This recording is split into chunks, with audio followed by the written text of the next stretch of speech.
know a crazy realization I just had? The Hebrew Israelites movement is a white man's religion. Stay with me, follow what I'm about to tell you. I'm pretty sure y'all always seen the people in the purple on the street corners yelling and hollering, always screaming. But what is the first thing they always bring up when it comes to Christianity? They say that's the white man's religion, white man's Jesus, white this, white that. And their whole mantra is the reason black people are where we are and the reason we worship how we worship is specifically because of white people. Even though that kind of shows how drastically ignorant they are, because black people has had tremendous effect upon Christianity, especially denominations like Baptists. The religion of Christianity has nothing to do with race, but with one event, and that's the death and resurrection of Jesus. Which is why Paul says, if Christ did not raise from the dead, then we're still stuck in our sins, and today we eat and drink because tomorrow we die. But the foundation of Hebrew Israelites isn't the death and resurrection of Jesus. It's what white people did to us. Think about it. If black people was never in slavery, Hebrew Israelites wouldn't exist. They wouldn't be on the street corner keep talking about white man religion, white man this, white man that. Maybe they can still holler about bloodline, but 50% of their whole belief system is immediately dismantled if black people was never in slavery.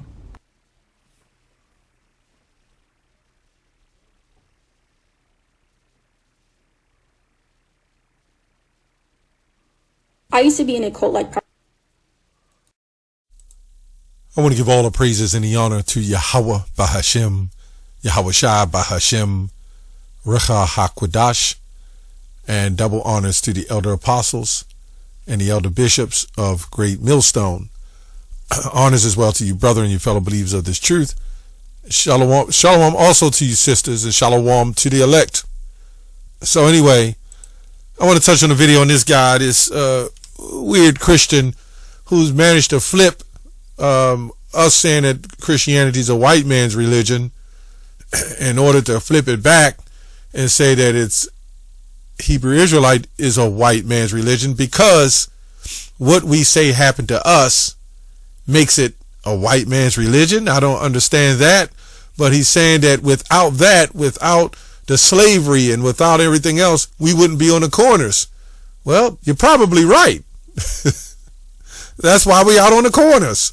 But anyway, we're going to debunk that doctrine too. And he said Christianity is not a race, it's the resurrection.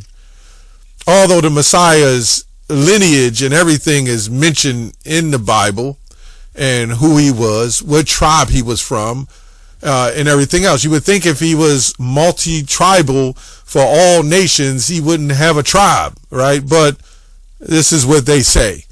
So anyway, this guy that looks like he's got a moon face, he's shaven, yeah, for sure. I don't know, some of us can't grow hair on our face like me, but you'll see something. But that six, what is daylight saving, 6 o'clock shadow now?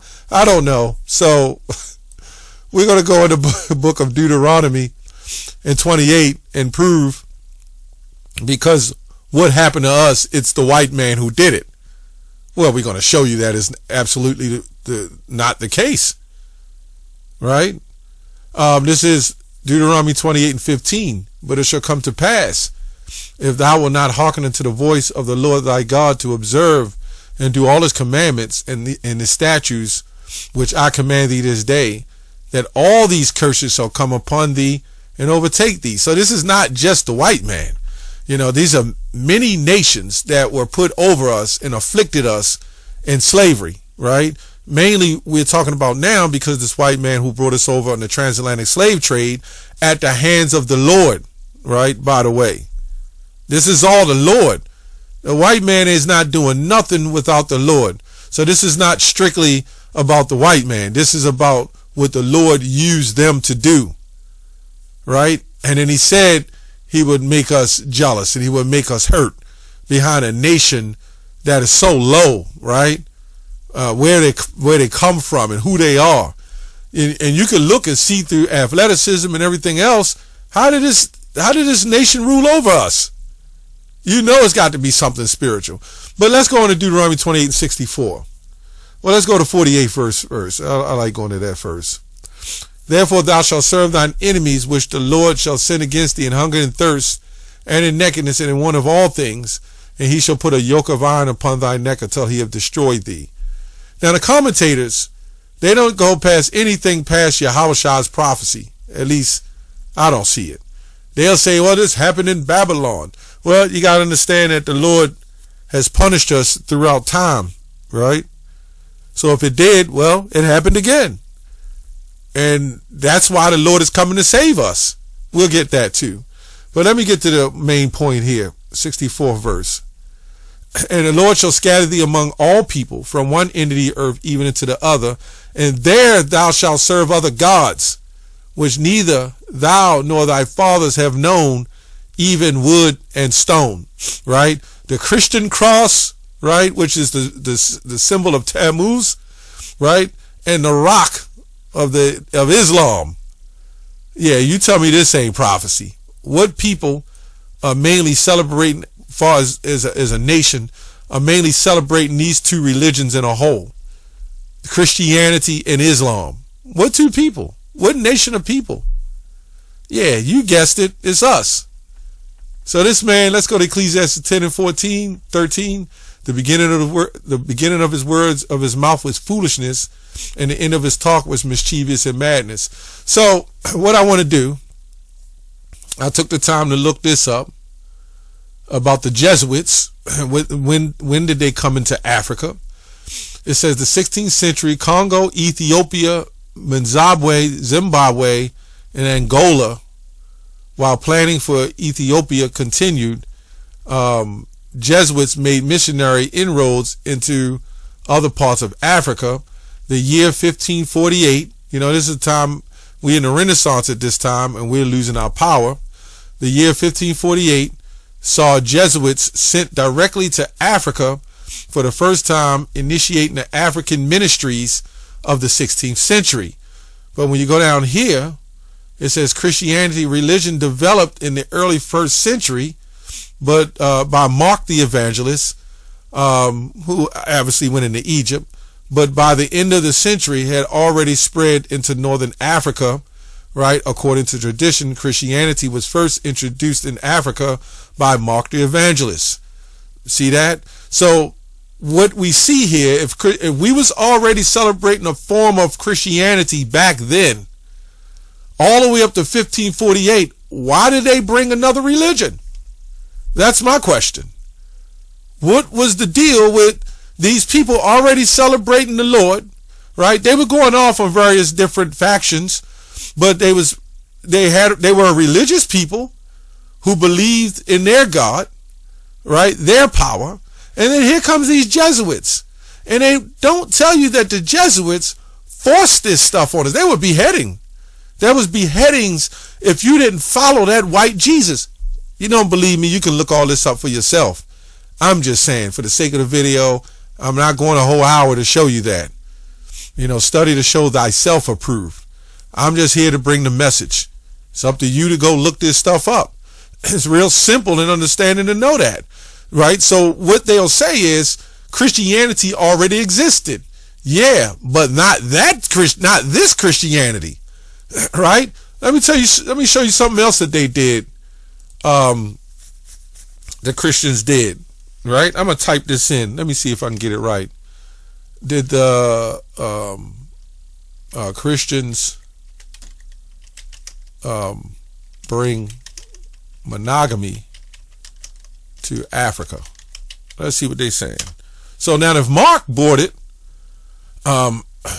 while Christian missionaries in Africa promoted monogamy, it is inaccurate to say they brought it into the continent, as polygamy existed in many African cultures before the arrival of Christianity.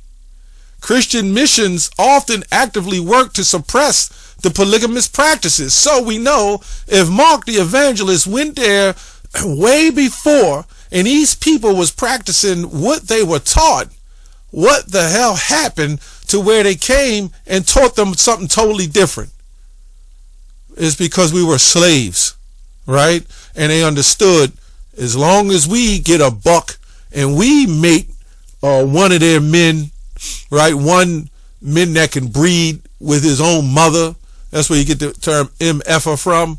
And we can mate him with other men's wives. That's cool with us, as long as they got control. And this is what goes back to Deuteronomy 28, when it says, thou shalt serve other gods, which neither nor thy fathers have known, and wood and stone, right? That's your Christianity, right there in a nutshell, right?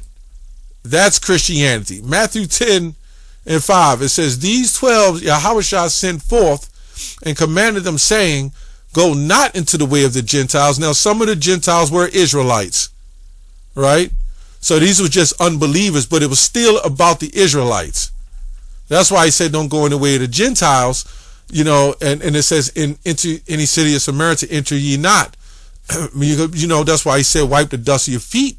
We're not going back there, but go rather to the lost sheep of the house of Israel, meaning the elect of Israel.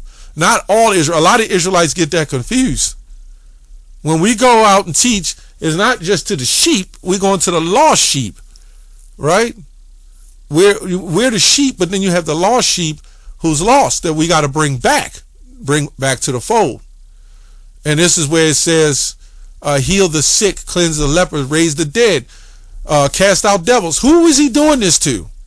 Was he doing this to all nations? Or was this to the Israelites that was sick? The bottom line is Yahushua, the one you call Jesus, was there for his people, right? Let's get that in Luke 1:69. Blessed 68. Blessed be the Lord God of Israel, for he has visited and redeemed his people, right? And have raised up an horn of salvation for us in the house of his servant David, as he spake by his mouth of his holy prophets, which was none of them was heathens, none of them will be heathens, which have been since the world began. Proven reincarnation, right? That we should be saved from our enemies. We go back to Deuteronomy 28. Let's go here. And among these nations shalt thou find no ease, neither shall thy sole of thy foot have rest. But the Lord shall give thee a trembling heart and failing eyes and a sorrow mind. Everything we do is because we're so comfortable in this society, right? That we don't understand how sick we really are. So when you go to the 68th verse, and the Lord shall bring thee into Egypt again with ships. We know the word Egypt goes back to Mizraim, or another name in the Greek, bondage, which you can read in Exodus 20:2. The Lord had brought us out of the house of Egypt, out of the house of bondage, with ships, right? So why does it say ships? Because if you carried to a short distance in the captivity, nobody mentions that, what you came in on, what vessel you came in. Even if you was on an airplane, nobody mentions that. But when the ships, under harsh conditions, and you're treated, you're raped and pillaged and spoiled and defecated on by your own brethren over top of you, yeah, that is torture. And you did that to us, man. And none of you smooth-faced, shining, black-faced, moon pie Christians are going to be able to do anything about the judgment of Jeremiah 30:16. All that devour thee shall be devoured, and every last one of them shall go into captivity.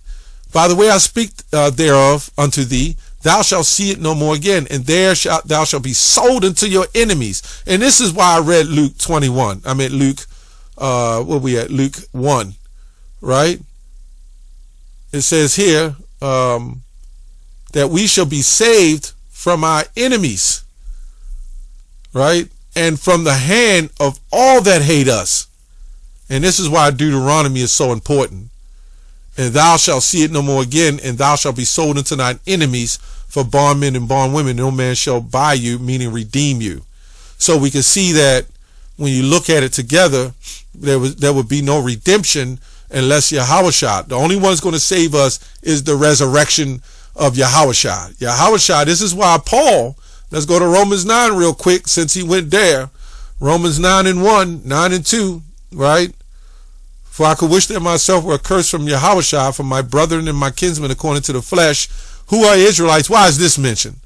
To whom pertaineth the adoption, the glory, the covenants, and the givings of the law, and the services of God and his promises, who are the fathers, and whom concerning the flesh Yahushua came. So he's telling you that. You know what I'm saying? Who is over all, God blessed forever. Right? So it says, I'm going to just get to the point. Not as though the word of God is taken on effect, for they are not all Israel, which are Israel, neither because they are seed of Abraham are they the children. Now, you heard the Messiah when he went in the temples, and especially in John 8, and he said, before Abraham was, I am, because they were boasters of the law. This is why like Christians couldn't stump us in GMS, right? Because this is why he was saying that the law has become sin, right? It's not about the law, but the faith in the resurrection of Yahushua. Because you had these Pharisees who was all about the actions of the law, but they got away from the faith in the Heavenly Father. And this is why the Messiah was sent to the children of Israel to bring us back through faith. Now, a lot of you Christians might look in Deuteronomy 28 and say, see, that was the Barbary slave trade. And that was a multitude of nations, but mainly Israelites that was scattered in different parts. But when you see Deuteronomy 28 here, and it's talking about the slavery, you know it's not talking about the Barbary trade, because it wasn't other nations. It was only the Israelites. But anyway, let's go on. Neither because they're the seed of Abraham are they the children, but in Isaac shall thy seed be called. And then if you read on, let's go on down, because you had Abraham who had Isaac, and you had Ishmael. Who got the seed? Got the blessing? Isaac. You can go to Genesis 17 and it will break that down, right? So that which are the children of the flesh, they are not the children of God, but the children of the promise accounted for the seed. For this is the word of the promise. The time will come when Sarah will have a son. So it's breaking it down, and it tells you when you read this that it wasn't about works. It was about who he chose from the beginning. For the children not being yet born, neither having done any good or evil, for the purpose of God according to the election might stand, not of works, but him that calleth. So we see, right, there's nothing you can do if you're not of the elect. You're not an Israelite of the elect. It's nothing you can do, because the elect was already called for the purpose. Jeremiah 1, I think 5. You were already formed and known from the womb who was the elect. This is why in Matthew 15, he said, no, they hated me. The world hated me before it hated you. You see what I'm saying? The Lord already knew who was going to hate the Messiah from day one. Anyway, it's a shame that these Christians don't know this. Well, Israelites don't even know this, and the Christians are learning from us. So anyway, let's go down to 26th verse, just to save some time. And it shall come to pass in a place where it was said unto them, ye are not my people, there shall be said unto them, ye are the children of the living God. So we know this is not talking about that place over there. This is crazy how these black, shine moon-faced Christians with balded faces always have a problem with talking about lineage with us. And I'm talking about all the Christians. But when it comes to the people in the Holy Land, somehow the lineage starts to reappear again. Yeah, make that make sense. Anyway, as it say in Isaiah, which is Hosea, also cried concerning Israel, the number of the children of Israel shall be as the sand of the sea. Again, this is talking about the children of Israel. Before there was the children of Israel, right? The Israelites, they were the children of God, the children of light. So that's why they'll say, well, what about before Abraham? Anyway, you Christians, man, you just low. You just low. You ain't got it. Though the number of the children of Israel shall be as the sand of the sea, a remnant shall be saved. See, we even say that, a remnant. I want to back this up. Hosea 1 and 10. Yet the number of the children of Israel shall be as the sand of the sea. This is what Paul was quoting. Which cannot be measured nor numbered, and it shall come to pass in a place where it was said unto them, ye are not my people, there shall be said unto them, ye are the sons of the living God. So we know this have to be here, going, when you process of elimination in Deuteronomy 28, the yokes of iron, right, split into all corners and parts of the world. We know those people over there wasn't. They traveled on their own. So we know who this is. Who was scattered throughout the whole globe. We know who this is. It's us. And it shows, because we're the greatest people throughout the whole globe. but we own nothing, right? That is the curse. Yeah, you don't want to mess with the Lord. Yet the number of the children of Israel shall be as the sand of the sea, which cannot be measured nor numbered. And it shall come to pass in the place where it was said unto them, ye are not my people, there shall be said unto them, ye are the sons of the living God. Right. So now, according to you Christians, you have to make a decision. If you don't believe we are, and you believe that the other people in the land are, then why are you toting on their lineage? Why don't you say it doesn't matter? Why aren't you getting on them for claiming that they're the people of God? But you accept that. That's why we know Christianity is another Jesuit freak religion. That's all I have on that. Shalom.